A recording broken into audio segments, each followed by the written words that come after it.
seus colegas estão fazendo não se parece com Jesus Cristo. Fala a verdade para mim, pastor.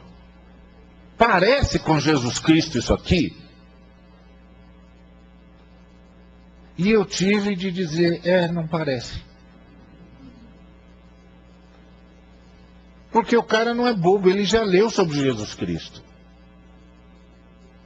Ele admira Jesus Cristo. Como o Gandhi que diz, eu admiro Jesus Cristo, eu não aguento os cristãos. Mas Jesus Cristo é a minha divisa é o Sermão do Monte. Agora os cristãos, eu não aguento os cristãos. Então percebe, essa defasagem é que vai destruir a igreja. Essa incongruência vai destruir a igreja.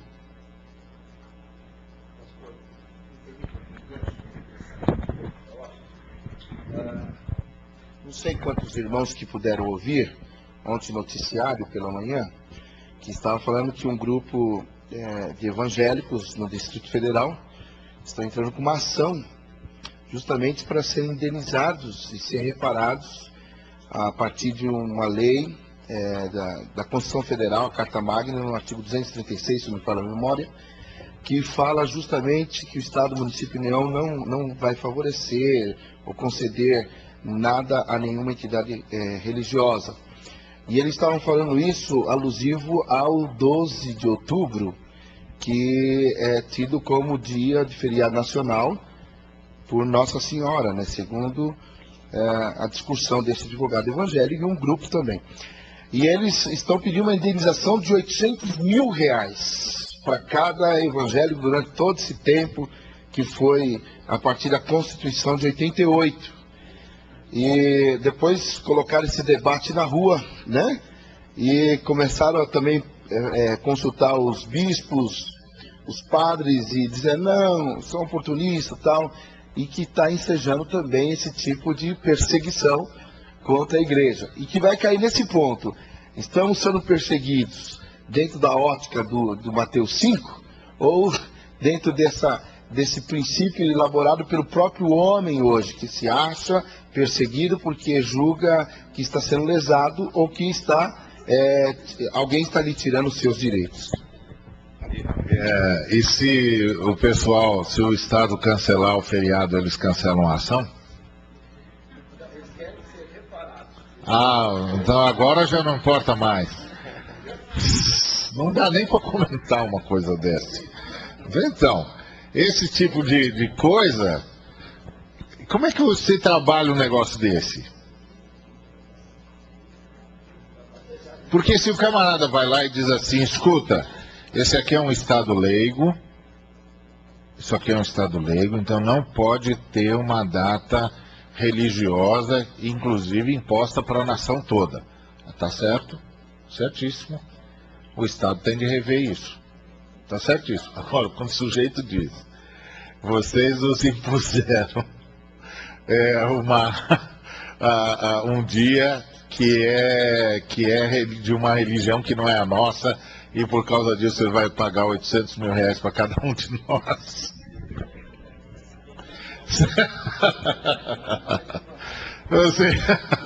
Você olha para um negócio desse e diz, tá bom, tá certo. Tá certo. Quer dizer, se esse negócio pega, primeiro que vai aparecer crítica e não acaba mais. Para ganhar R$800 mil, todo mundo vira crente da noite pro dia.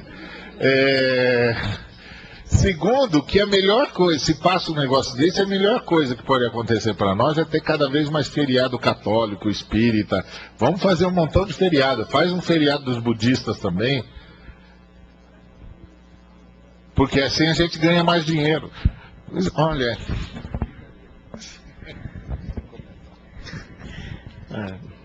Tem aqui algumas perguntas, antes só, de novo, brincadeirinha, né? Mas com certo tom de verdade. Quando falou sobre essa história da lei do silêncio, em algumas igrejas eu falava o seguinte, meus queridos, quando a igreja evangélica for arrebatada, quem vai dar aleluia é o vizinho. O cara que ficou do lado é que vai dizer glória a Deus. Por favor. Também, né?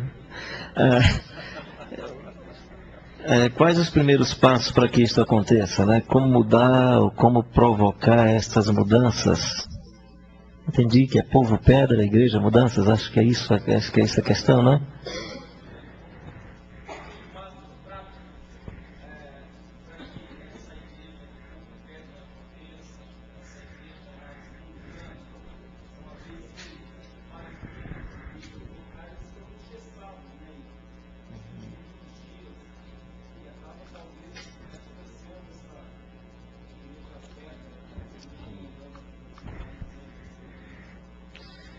Se eu for muito herético nessa colocação, vocês vão me perdoar, mas isso é muito mais testemunho, então como é testemunho não deve ser tomado como verdade, né? Só como, assim, eu tenho pensado sobre essa coisa de ser discípulo de Jesus, mas ao mesmo tempo, por conta da história, eu fui reconhecido pela instituição como pastor e tal, da mesma forma como gostava também de jogar bola e outras coisas mais, né?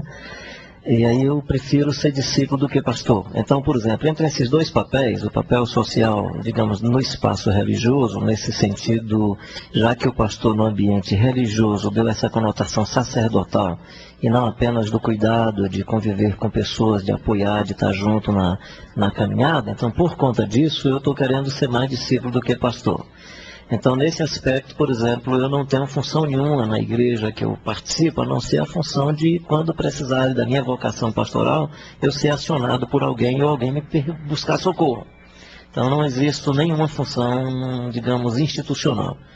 E louvo a Deus por isso, estou aprendendo disso, pedindo a minha mulher para me ajudar nesse negócio, ela acha melhor até porque as demandas são menores. Tá? Mas assim, nesse sentido de que o indivíduo é reconhecido pelo cifrão no espaço econômico, o indivíduo é reconhecido, digamos, no ambiente social pela capacidade de influência. No espaço religioso, ele é reconhecido pela especialidade que ele tem de manusear os símbolos da religião. Que não é o que acontece com Jesus.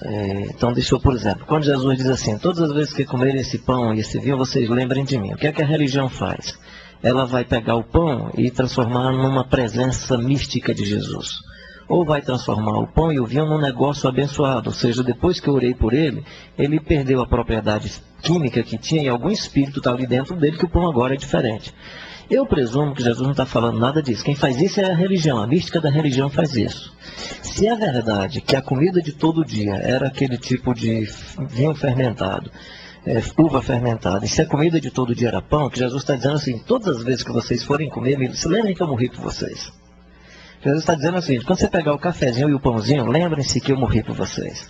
Todas as vezes que vocês forem fazer uma refeição, lembrem-se de mim. Lembrem-se de mim, não é lembrar uma vez por mês. A religião sacramenta o elemento, põe um especialista para manusear o negócio e dá o poder de dizer quem vem e quem não vem. Não estou dizendo que por outros critérios nós digamos quem participa ou não de qualquer ambiente social, é outra coisa. Mas deu a você um tipo de poder, né? Então, nesse sentido, o que Jesus está propondo é uma mudança social totalmente diferente, inclusive nesses espaços, né? Jesus está dizendo assim, lembrem de mim o tempo todo, né? E Jesus está dizendo que o mais sagrado nesses momentos não é o elemento pão, vinho, é o indivíduo. Como a religião sacraliza, nós não entendemos que na comunhão que Pedro e Jesus estavam tendo, que era a comunhão de reconciliação, o símbolo era peixe. O símbolo não, eles estavam comendo. Então toda vez que vocês forem comer, vocês lembrem de mim. Todas as vezes que vocês forem... Eu acho que isso dá muito mais sentido para a vida e para a relação com Jesus do que o elemento sagrado religioso.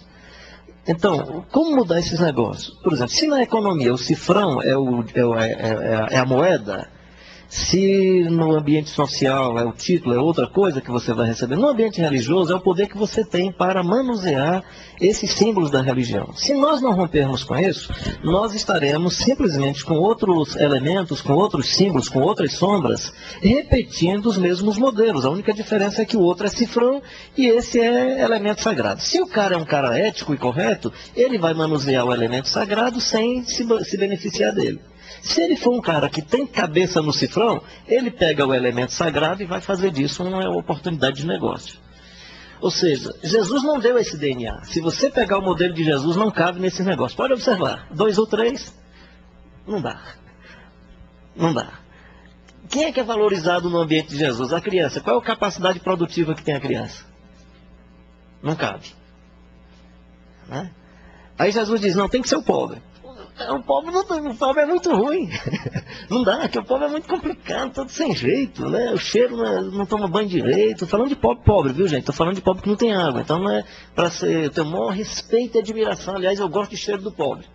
Mas estou falando nesse sentido para dizer o seguinte: não dá para ficar do seu lado, que tem piolho.